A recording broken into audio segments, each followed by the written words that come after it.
Okey.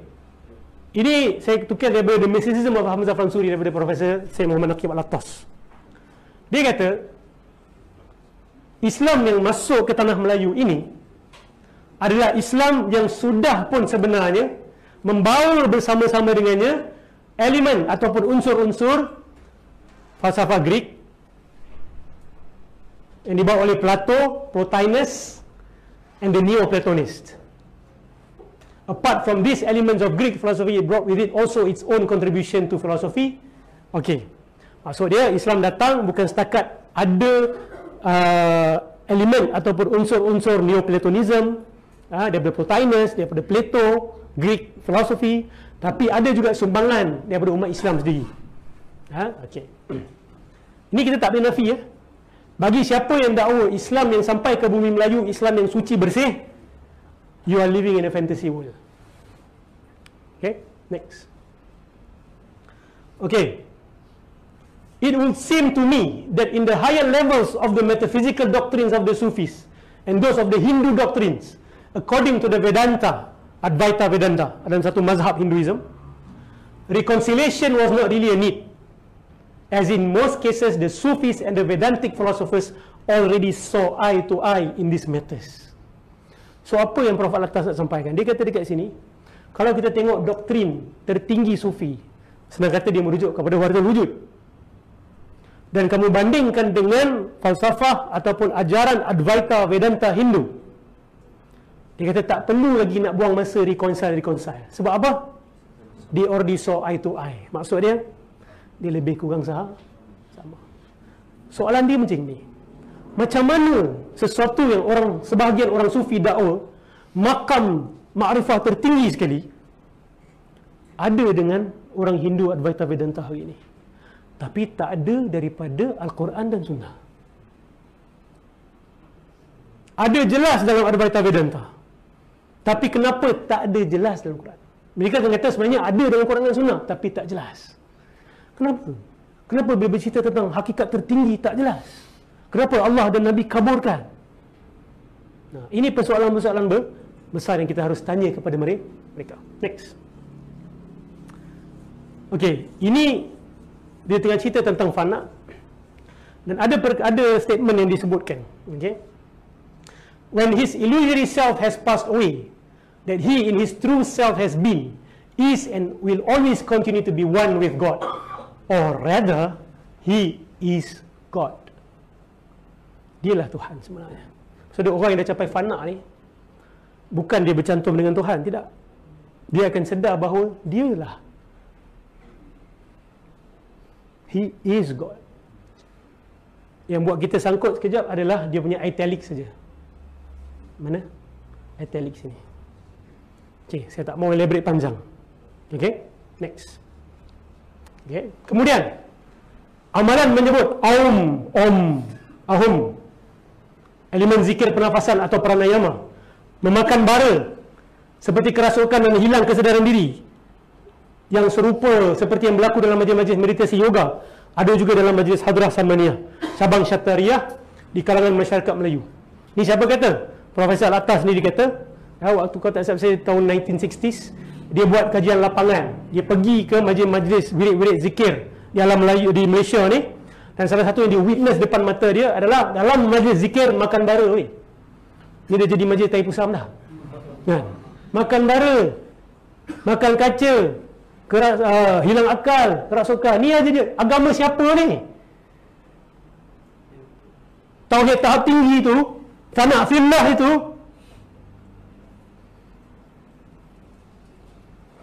manusia bila tak berfikir, oh, kamu tak faham, jangan cakap macam-macam. Padahal yang cakap tu tak faham. Kita tanya dia balik, kamu faham ke? Kenapa orang makan bara?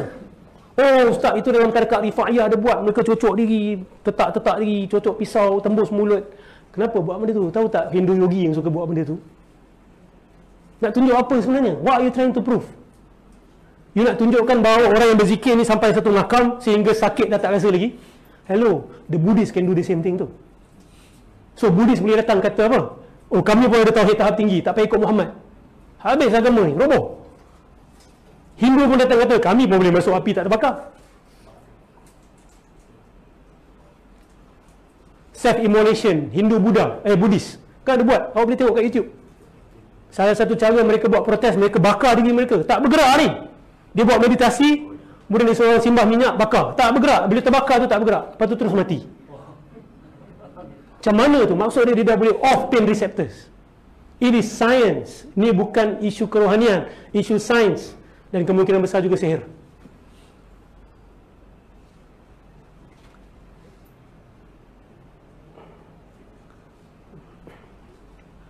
Dan Habib Alawi bin Tahir Al-Haddad juga mengkritik salah satu amalan dalam tarekat Samaniyah.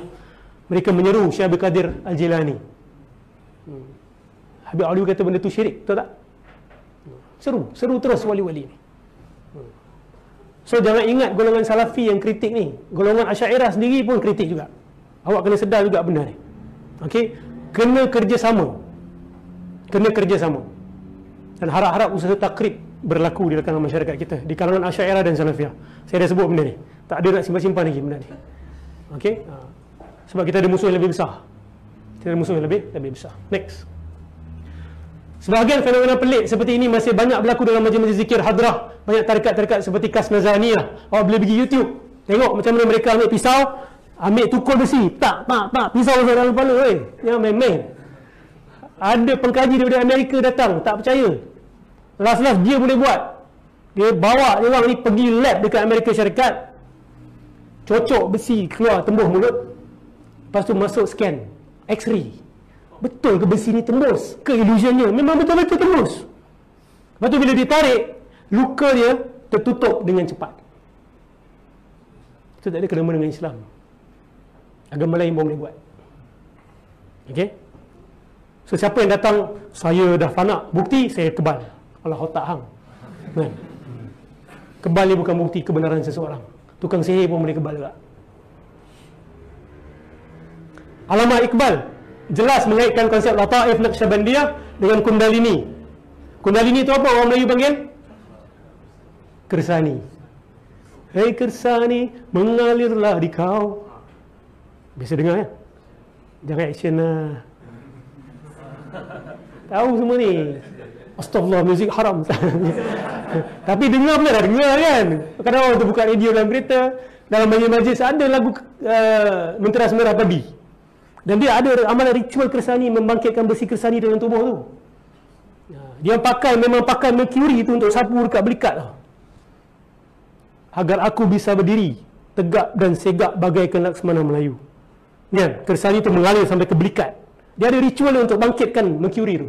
Itu Kundalini daripada yoga. So Allama Iqbal kata konsep Lataif Naqsyabandiyah dengan Kundalini, dia kata it's taken from there. Baca dia punya buku ni, The Development of Metaphysics in Persia. Syekh-syekh tarekat Chistiyah pula. Chistiyah ada tak kat Malaysia? Ada. Okey. Memasukkan sebahagian amalan yoga ke dalam amalan kesufian mereka. Boleh baca artikel ini, Sufi Reform and the Mystical Ideology of Divine Unity, Wahdatul Wujud. Okey. Rujuk juga The Islamization of Yoga, Situating Sufism and Yoga. Next. Okey, sekarang ni macam dia menyusup ke dalam Melayu. Aspek-aspek apa dia masuk? Next. Okey. Tambah sekali bidang keilmuan. Of course, dia mesti start bidang keilmuan. Buku-buku, penulisan-penulisan. Antara orang yang bawa masuk adalah Hamzah Fansuri. Saya tahu ada kumpulan yang tak terima kata Hamzah Fansuri bukan Batini tapi seorang ulama waliullah yang besar. Saya tidak sepakat dengan benda itu, bahkan saya menyanggahi dan menentang pendirian seperti itu. Okey. Jadi antara yang mereka buat pertama sekali tafsir Batini. Ayat ini, walau sya'allahu laja'alakum ummatan wahidah walakin yudillu man yasha' wa yahdi man yasha'. Ayat ni okey, kita biasa dengar. Tapi cara Hamzah Fansuri tafsirkan, dia menafikan ayat ni menunjukkan bahawa yang menyesatkan Allah, yang memberi hidayah Allah. Maksudnya manusia tidak ada ikhtiar langsung. Kita ni bagaikan keris. Keris tak ada ikhtiar. Bila keris menusuk, bukan dia yang menusuk, tapi yang memegang keris itu yang menusuk. Ini penafian iradah manusia. Okay, ini tafsiran yang menyanggahi akidah Ahlussunnah wal Jamaah. Ini sama macam apa bulu ayam tu berterbangan. Mana angin tiup ke situ dia pergi. Okay. Next. Ini pula Cara dia bawa masuk hadis palsu dalam bidang keilmuan. Hadis palsu dan golongan batiniah ni memang tak boleh pisah. Bila ditegur, dia akan marah. Dia akan kata kita ni simplistik dan sebagainya. Tapi benda ni memang titik lemah mereka. You always attack them on dia. Kenapa you bawa hadis palsu ni? Dia kata, oh ini bukan hadis palsu. Buktikan. Oh, ini wali-wali Allah yang kata. Kamu siapa? Kamu hanya menggunakan sanad saja. Kami dapat straight. You know straight? Direct connection. Langsung. Kan Ibn Arabi kata, ada hadis yang ulama zahir mensahihkan. Tapi bila aku tanya Nabi Muhammad sendiri, Nabi kata benda itu tak sahih, maka aku akan tinggalkan kalam ulama-ulama hadis. Maksud dia ulama zahir itu ulama hadis lah. Kan? Dan aku ambil apa yang Nabi sebut. Suka hati dia aja agama ni. Kan? Tanya Nabi straight, tanya Nabi, sahih ke tak sahih? Kenapa Sayyidina Umar bimbang apabila para sahabat banyak gugur syahid? Sebab apa? Takut yang penghafal Quran banyak meninggal. Betul tak? Kalau Nabi datang dalam mimpi, apa nak bimbang? Abu Bakar, jangan bimbang lah. Nanti esok kita tanya Nabi Muhammad. Betul tak? Kita tanya Rasulullah, kita yaqazah dengan Nabi Muhammad SAW. Apa nak bimbang? Mati-matilah dia. Syahid-syahid lah. Dia hafal Quran ke tak hafal tak penting. Kita boleh kontak Nabi Muhammad straight. Kenapa Sayyidina Umar bimbang? Kenapa Sayyidina Abu Bakar bimbang? Sebab of course mereka pun tak yaqazah. Ada yang mengaku mendakwa muka yaqazah hari-hari dengan Nabi SAW. Betul ke itu Rasulullah atau syaitan sebenarnya? Ini fitnah besar ke atas jiwa umat. Ratusan tahun, bahkan ribuan tahun. Tengok, apa hadis-hadis palsu yang mereka bawa? Ini nak isbatkan Nur Muhammad, hakikat Muhammadiyah. Adamu Abul Bashar wa ana Abul Arwah. Didakwa Nabi sebut benda ni. Adam adalah bapa badan, aku bapa roh. Hadis maudhu' ni. Kemudian ana minallah wal alamu minni. Aku daripada Allah dan sekalian alam berpunca daripada aku. Ini pegangan orang yang berpegang pada hakikat Muhammadiyah Nur Muhammad ni. Nabi datang daripada Allah. Seluruh yang ada dalam alam ni keluar daripada Nabi Muhammad sallallahu alaihi wasallam. Hadis palsu. Kemudian apa? Ana min nurillah wal mu'minun min nuri. Aku daripada cahaya Allah dan orang beriman datang daripada cahaya aku. Ini cara dia nak isbatkan hakikat Muhammadiyah Nur Muhammad ni. Next. Okay. Ini diambil daripada Al-Muntahi Hamzah Fansuri. Ini tulisan Jawi lama. Siapa boleh baca? Janganlah baca bawah dulu, tak aci lah. Baca atas dulu.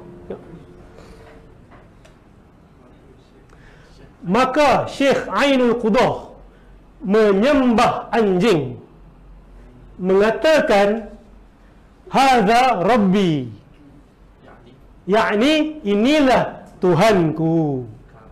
Kerana anjing tiada dilihatnya, hanya dilihatnya Tuhannya jua. Dilihatnya seperti orang melihat kepada cermin muka, kepada cermin, muka jua yang dilihatnya. Cermin, okey, ni saya ikut tak penuh. Kat sini saya perpanjangkan, okey. Muka jua yang dilihatnya, cermin gaib daripada penglihatannya. Maksudnya dia tengok anjing pun, anjing tu cermin kepada Allah. Jadi bila dia tengok cermin, you dah tak nampak cermin lagi. You hanya nampak muka you, wajah you. Anjing tu cermin, awak tak nampak anjing tu, awak hanya nampak Allah. Lepas tu yang kau pergi sembah dah kenapa? Ini bukan tauhid tahap tinggi. Ini bukan orang-orang yang tahapnya tinggi. Ini orang yang tahapnya rendah. These are lowly people. Ini bukan orang-orang yang ada makam. Ini bukan wali-wali Allah. Ini bukan orang-orang yang faham falsafah yang betul. Ini bukan orang-orang yang faham tasawuf yang betul. Ini orang-orang yang telah menipu umat Islam.